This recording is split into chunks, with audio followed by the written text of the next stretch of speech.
basically summarize the bulk of the respiratory system by identifying the fact that it contains a large conducting portion whose job it is obviously to transmit inspired air down to the lungs, and along the way basically its job is to warm and moisten and filter the inspired air particularly during inspiration. The functional end of the respiratory system is certainly in the lungs themselves, dominated by the alveoli, where there is a mechanism, cellular and otherwise, to provide for the gas exchange between air and the underlying bloodstream.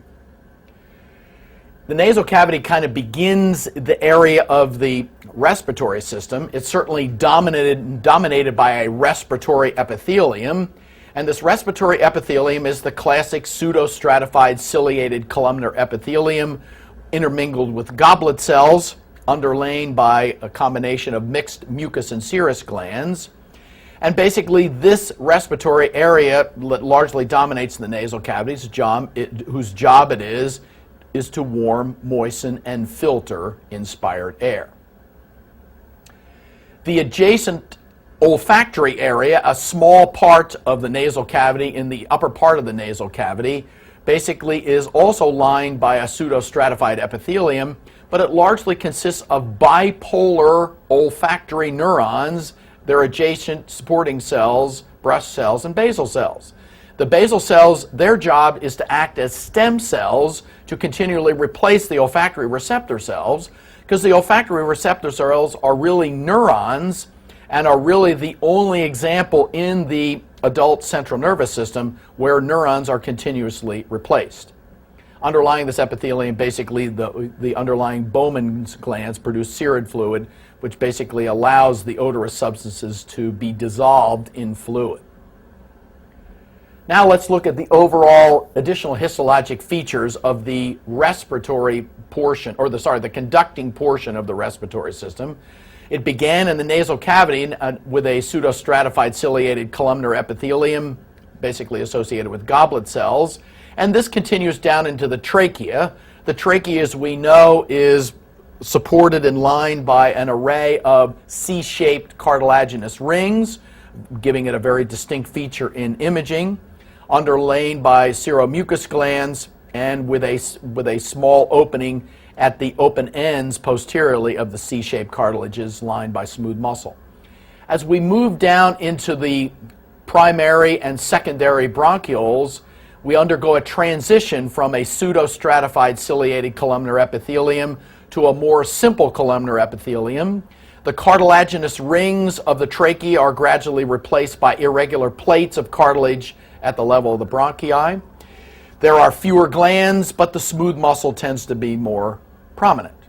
As we move down to the conduction bronchioles, basically we now have made the transition to a more columnar epithelium, still ciliated, intermingled with goblet cells, but now we find the more distinct Klara cells down at the more distal level of these conduction and ultimately into the respiratory bronchioles.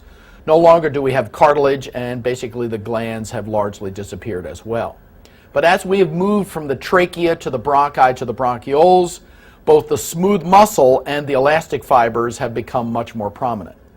Klara cells in recent years have gotten a lot of attention in terms of their functional significance, and as we note at the bottom of this chart, Klara cells basically, in addition to type 2 pneumocytes, produce a form of surfactant that reduces alveolar surface tension. And more recently, we know that Klara cells basically have a chloride transporter that's basically involved in the transport of chloride out of Klara cells into the underlying, or the lumen of the respiratory epithelium. Finally, if we move down to the level of the alveoli themselves, we can see the distinct structure as illustrated in this diagrammatic view. We know that 90% of the alveolar luminal surface is lined by the squamous type 1 pneumocytes that basically are a major element of the blood-gas barrier.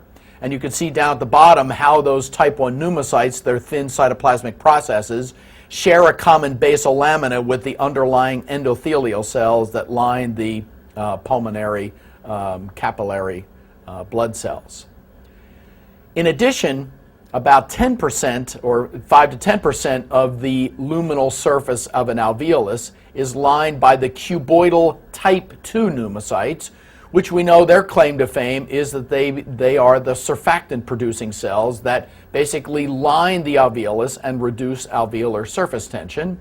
And we know functionally in fetuses that surfactant production begins after week 25 of fetal life. And in addition, inside the lumen of the alveolus, we find alveolar macrophages. Their job is to trap basically airborne particles, as well as clear basically surfactant from the luminal surface of the epithelium. Finally, in terms of generation, type 1 pneumocytes once generated are postmitotic.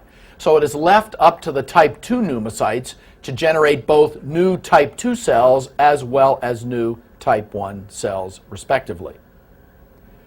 Finally, just in summary, we made this comment already, the type 1 pneumocytes basically cover virtually all of the luminal surface epithelium, 95% or so, and provide a thin squamate cytoplasmic surface that's associated with gas exchange.